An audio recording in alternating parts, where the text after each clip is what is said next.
In 1985, filmmaker Percy Adlon released his film Zuckerbaby, a German-language comedy about an overweight woman who sets her sights on a conventionally attractive man. The film has been well received, notably for its aesthetics. In 1989, the film was remade for American audiences, this time titled Baby Cakes. In this version, the artistic elements of its German predecessor was replaced with a more traditional camera work and lighting design. And without giving too much away, while the original had an ambiguous ending, the American remake finished like a cliched rom-com. And I have to say, the remake is so much better. Yeah, I wasn't really popular in film school. But I swear, I don't just like it because I'm a sucker for a cliche. And if you stick around, I would like to explain why I think the 1989 TV movie Baby Cakes is far superior to the original 1985 German film Zuckerbaby.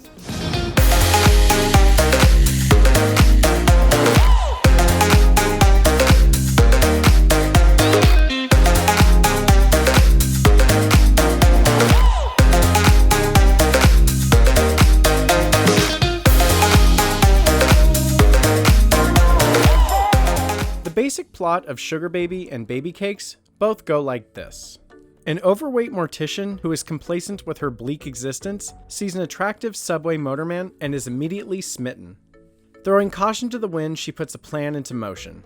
She takes a leave of absence from work, embarks on a mission to find out who he is, fixes up her apartment, and gives herself a full makeover. Her plan is successful, but since he is already committed to someone else, albeit unhappily, their carefree affair could be on borrowed time. On the surface, these two films seem very similar, but believe me, they are as different as night and day. One of the most notable differences is the portrayal of the main character. In the American version, she's lonely and doesn't have the strongest opinion of herself. It looks fine. I have eyes. I look like a 2-story house. While in the German version, I honestly question her sanity.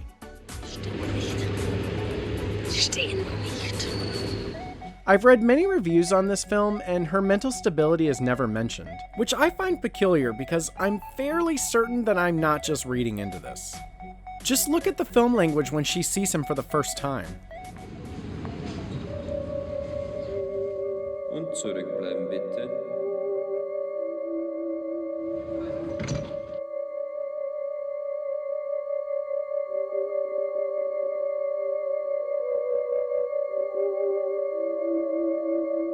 Why would the unsettling music play and the colors change like this if it was just simply a meet cute? Later on in the film, she talks about how she loved her mother, who has since passed away, and how she has nothing but resentment towards her father. While she is telling this story, the camera pans up to a picture over her bed of what I can only assume is of her parents, and her father's face is cut out. Wowzers. This is extra unsettling, at least for me, because upon another viewing, I realized the picture was present in the background almost constantly. Lastly, when she first invites him to dinner at her place, initially he doesn't show up and she responds by trashing her place. The same thing happens in the remake, but I feel it has a very different meaning. In the remake, the character suffers with issues of self-esteem, and the people in her life seem to confirm her feelings. Grace, you have such a pretty face, but if you don't lose weight, you never will find a boyfriend. When she goes after this guy, it really feels like for the first time in her life, she's not buying into what she and everyone else around her tells her to believe, and when he doesn't show up, it simply crushes her. I'd argue it isn't even entirely about the man, but more the fact that him not showing up confirms every negative thought about herself, and this is what she gets for trying. In the German version, it just feels more like an unstable person having a fit. In my opinion, the German version comes off kind of like a student film.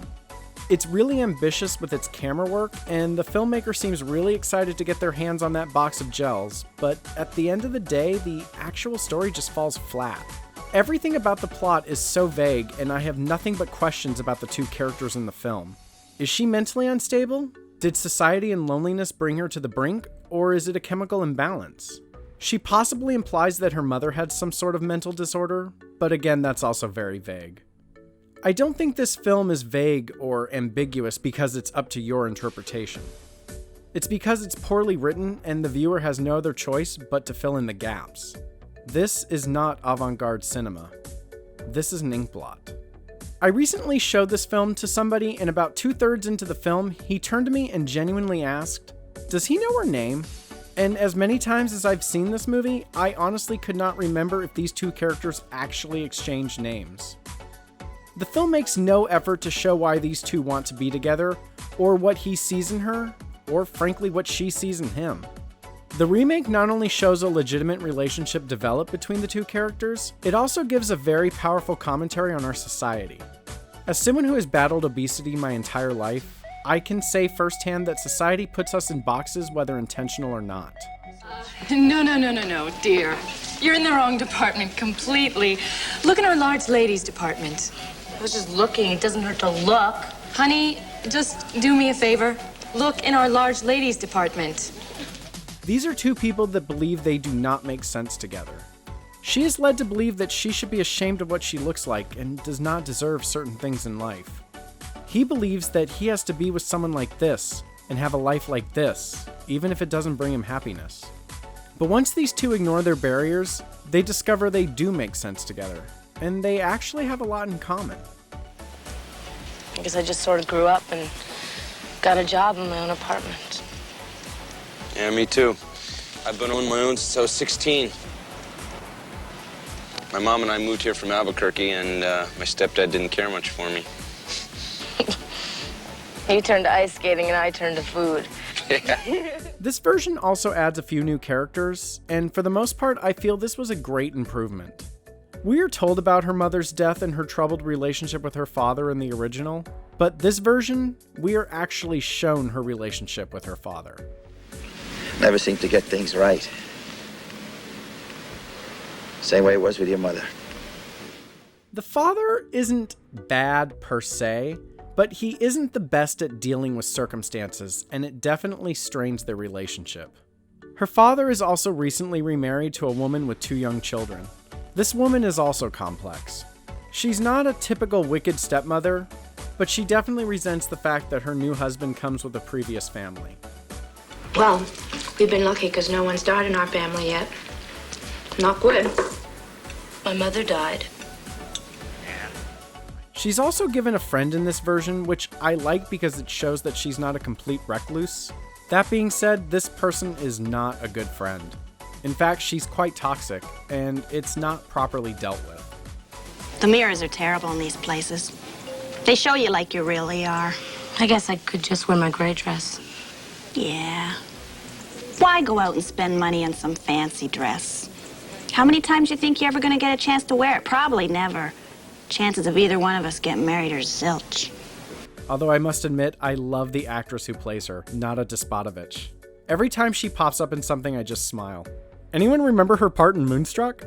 Chrissy, bring me the big knife! I tell you, I won't do it! The only other real complaint I have about the remake that's worth mentioning is the decision to make her basically stalk him. This is how it's done in the original, but for reasons I've already given, that makes sense. In this version, it just feels out of place. I understand that in rom-coms, some more unacceptable behaviors are played off as cute, so maybe the film was trying to go for a thing like in Addicted to Love. Oh my god! Oh my god, he's killing her! Yeah, he's killing her all right. She's loving every minute of it. That girl of yours is a carnival ride. Yes, I know that Addicted to Love came out after this film. Thank you. Now, if you are a big fan of the original and you are just popping a vein while listening to me, first of all, settle down. I'm the one in the minority here. And also, there are things even I like about the original. Most notably the actress, Marianne Segebrecht.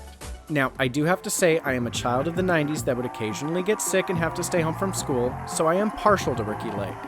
It is time for our first game. It's the I Want a Man with Major Muscles dating game. Let's meet our first dumpy, Lydia. Also, I'd argue that Ricki Lake was at an advantage with this role. Her character was given a lot more depth, and the life of an overweight woman is reasonably explored, while Marianne really didn't have much to work with. Regardless, she was still able to make her character interesting and engaging. I also know that she is somewhat of a muse to the director and is in quite a few of his films. You might even recognize her in some American films. Oh, I'm sorry. I thought you were Barbara. Mr. Rose, what's going on here? Are you okay? And lastly, my favorite thing about the original, whether intentional or not, it has a powerful message about how fixed our society is on looks. This film leaves a lot to be desired, but its shortcomings are often ignored and the film is instead celebrated for its looks. So, in conclusion, I definitely think both films are interesting enough to check out, but if you only have time for one, I'd stick with the remake. If any of you have seen this film, I'd love to hear what you think about it. You can do that in the comments section or on my Instagram page at officialDavesLostandFound. Thank you again. If you liked this and want to see more, be sure to like and subscribe, hit that bell, and as always, until next time.